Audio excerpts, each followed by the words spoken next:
Hello students, welcome to our YouTube channel. Today we will do practice questions for the topic work, energy and power. तो चलो start करते हैं.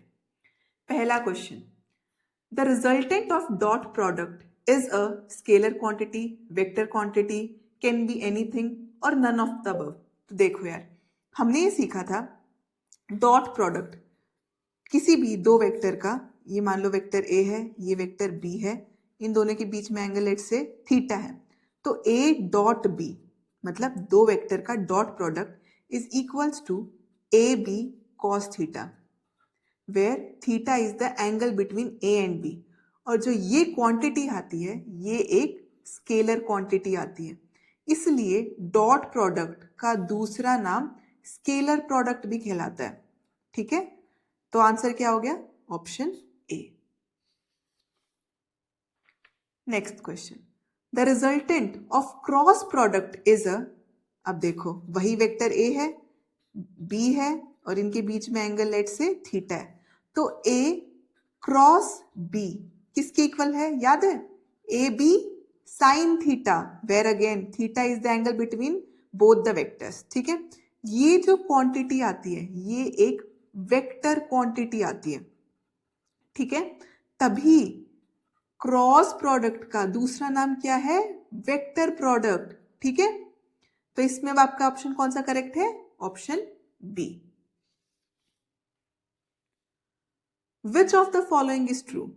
Is A dot B equals to minus B dot A, और is it equal to B dot A, और is it A divided by B, या फिर B divided by ए? तो हमें याद है कि जो डॉट प्रोडक्ट होता है ना वो कम्यूटेटिव इन नेचर होता है. कम्यूटेटिव इन नेचर का मतलब है ए डॉट बी की वैल्यू बी डॉट ए के इक्वल होती है. ठीक है, तो करेक्ट आंसर क्या हो गया? Option B. और ये दोनों ही स्केलर क्वांटिटी होते हैं, ये याद रखना. Work can be positive, negative या फिर जीरो भी हो सकता है, या फिर ऑल ऑफ द अबव. तो तुम्हें याद है हमने देखा था कि मान लो ये एक ऑब्जेक्ट है, ठीक है, इसके ऊपर फोर्स F लग रहा है इस डायरेक्शन में, और हॉरिजॉन्टल के साथ ये एंगल थीटा बना रहा है. ठीक है, और इस फोर्स के कारण लेट से इसकी डिस्प्लेसमेंट D होती है. ठीक है, तो हमें क्या पता है? Work is dot product of force and displacement, तो F डॉट D है which is equals to F D cos theta. तो अब तुम्हें पता चल गया कि वर्क पॉजिटिव नेगेटिव किस चीज पे डिपेंड कर रहा है? थीटा के ऊपर. तुम्हें पता है इफ थीटा तुम्हारा 0 से 90 के बीच में है तो तुम्हारा कॉस थीटा क्या होता है? पॉजिटिव. अगर तुम्हारा थीटा इक्वल टू 90 डिग्री है तो तुम्हारा कॉस थीटा क्या होता है? 0. अगर तुम्हारा थीटा 90 और 180 के बीच में है तब तुम्हारा कॉस थीटा क्या होता है? नेगेटिव. तो तुम्हारा वर्क कोई भी वैल्यू ले सकता है, वो पॉजिटिव भी हो सकता है, 0 भी हो सकता है, नेगेटिव भी हो सकता है, बस वो डिपेंड किस चीज पे कर रहा है? तुम्हारे थीटा की वैल्यू के ऊपर. Therefore work can be all of the above. ठीक है, area under force and displacement graph is, फिर से दोबारा देखो, एरिया से तुमको क्या वर्ड याद आना चाहिए? मल्टीप्लाई. स्लोप से तुमको क्या वर्ड याद आना चाहिए? डिवाइड. हम कितनी बार रिवाइज कर चुके हैं.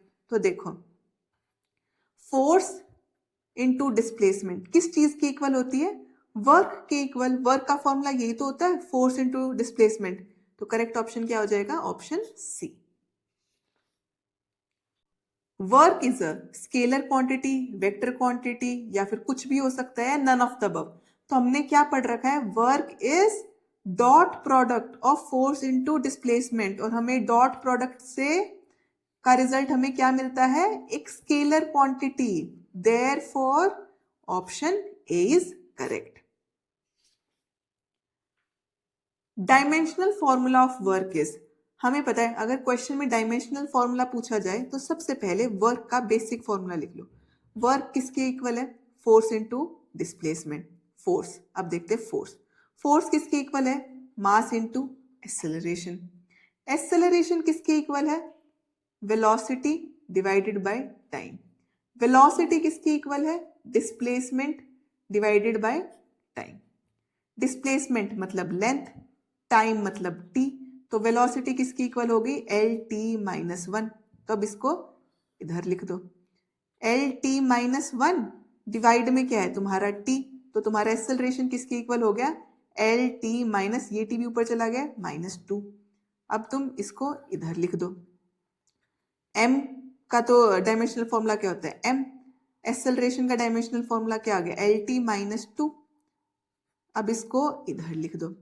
फोर्स का क्या आ गया m l t -2, डिस्प्लेसमेंट, ठीक है, डिस्प्लेसमेंट का क्या होगा l, तो ये क्या आ जाएगा m l की पावर 2 t -2। अब ऑप्शन देखो ml t -1 नहीं, ml 2 t -2, therefore option B is correct।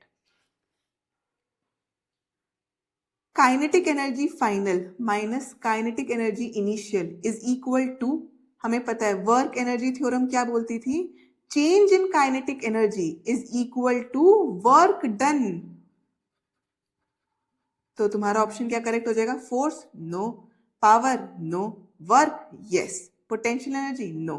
तो change in kinetic energy is equals to work done according to work energy theorem. Which of the following is true?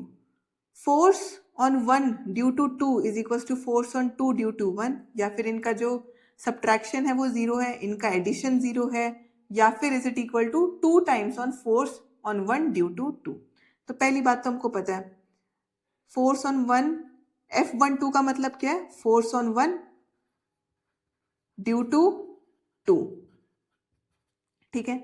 मान लो ये एक object, इसका नाम 1 है और ये एक ऑब्जेक्ट है 2, इस ऑब्जेक्ट 1 ने इसको धक्का मारा, ठीक है, तो ये क्या हो जाएगा फोर्स ऑन 2, मतलब इसने इसको धक्का मारा 2 किसके कारण, ड्यू टू 1।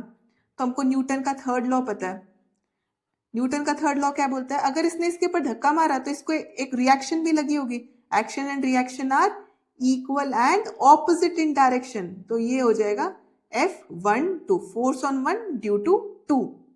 तो देखो तुमको याद है फोर्स एक क्या है, फोर्स एक वेक्टर क्वांटिटी है ना, और तुम्हें पता है इन दोनों का मैग्नीट्यूड तो सेम है बट इनकी डायरेक्शन ऑपोजिट है, तो क्या हम ये लिख सकते हैं force on 1 due to 2 is negative of force 2 due to 1, क्योंकि इनकी डायरेक्शन ऑपोजिट है। अब तुम इसको इस तरफ लेकर आ जाओ, क्या हो जाएगा force on 1 due to 2 plus इस तरफ आएगा तो इसका साइन चेंज हो जाएगा फोर्स ऑन 2 ड्यू टू 1, और इधर क्या बच जाएगा इक्वल टू 0, ऐसे मान लो इसको +0 है। तो अब देखो ऑप्शन देखते हैं, क्या ये दोनों इक्वल है, नहीं, अगर इसी ऑप्शन में ऐसे लिखा होता इज इक्वल्स टू -F21 तो ये सही हो जाता, बट ये तो नहीं लिखा तो ये ऑप्शन गलत है। क्या इनका सब्ट्रैक्शन 0 है, नहीं, इनका तो एडिशन 0 है, तो ये भी गलत हो गया। ऑप्शन सी देखो force on 1 due to 2 plus F21 equals to 0, तो therefore option C is correct. Power is equal to work done by time या फिर फोर्स इनटू वेलोसिटी, या ये दोनों सही है, नन ऑफ द अबव।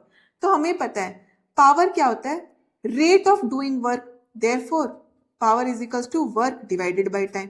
तो हमें पता चल गया कि यार ये ऑप्शन तो करेक्ट है।